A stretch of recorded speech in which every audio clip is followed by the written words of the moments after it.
One time, I was serving in a city called Elbasan, and my companion and I got a really frantic phone call from a member.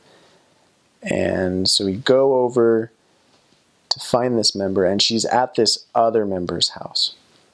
And we sit down, and this particular member that was kind of freaking out, she's a gypsy. And gypsies in Albania have a hard time. I think they do all around the world, but they're very discriminated against in Albania. And this gypsy woman was single, and she lives by herself, and she rented a house from a landlord nearby. And she was late on a payment.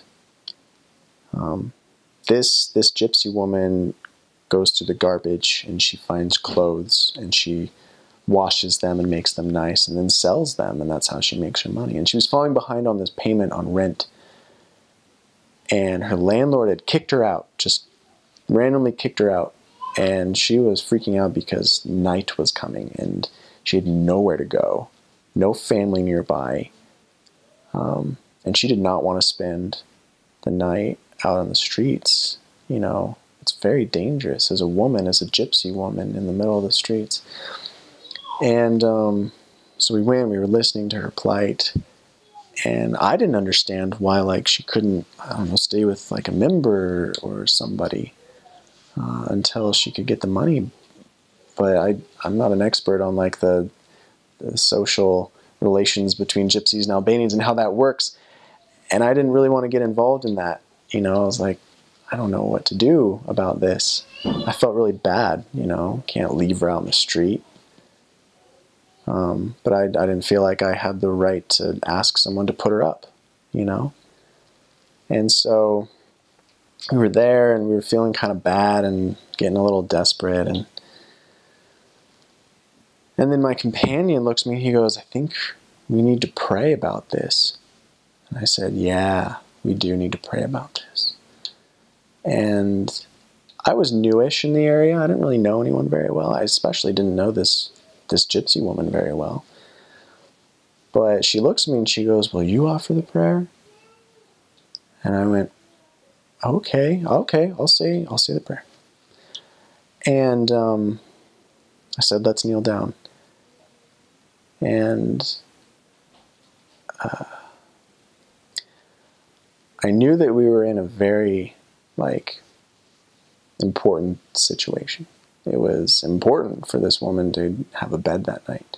And I got so scared, and I started thinking about me, and oh my gosh, like, I don't know if I have the faith to pray for this, or I don't know this woman very well, like, why am I praying? Or I'm going to sound dumb with my Albanian. And then I got this impression that said, no, don't think about you. Pray for the woman. Just pray for the woman.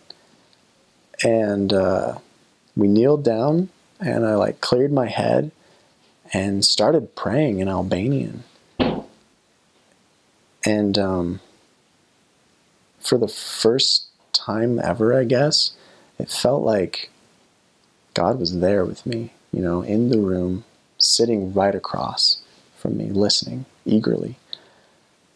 And I just, like, poured my heart out to him and explained the situation and said, we don't know what to do, but we need a miracle. Like, we need this woman to have a place to stay, and whether that's with a friend or at home or whatever, she just, you know, needs to be safe tonight. But we need help. And the Spirit was so strong, stronger than I'd ever felt it. And I say amen, and everyone says amen, and then we get up, and there's a little girl there who's usually super rowdy. And she looks at me, and everything's really quiet, and no one wants to really move, because no one wants to disturb the Spirit there. And she looks at me and she says, Talum Tagoya, which means, may your mouth make you happy. It's something they say after something beautiful has been said, you know? And I look at her and I like nod, and we just sit there for a minute, just soaking in the Spirit, and the member, like, calms down, and then we leave, because, you know, there's nothing we can do. And so we go home that night, you know, this woman's like constantly itching at the back of my mind. And my companion and I go to bed. We wake up the next morning, we start our routine. And my companion comes up to me and he says, Elder Vance, I just got a message from Elvira. She like left us a voicemail at like midnight last night. I said, oh, what does it say? And he says, she was walking towards her house after we left, and she randomly ran into her landlord. And without even like saying anything to him, he says, listen, you can sleep at home tonight. I'll give you a week's extension on the rent. Go ahead and go home. And she was ecstatic. This landlord in particular he was a hard man. He was a very hard man. He wouldn't think about it twice to kick you and your family out of his house, you know. But he just said, come on back. I'll give you a week. And we were so happy. We were like, oh my gosh, like that just happened, you know.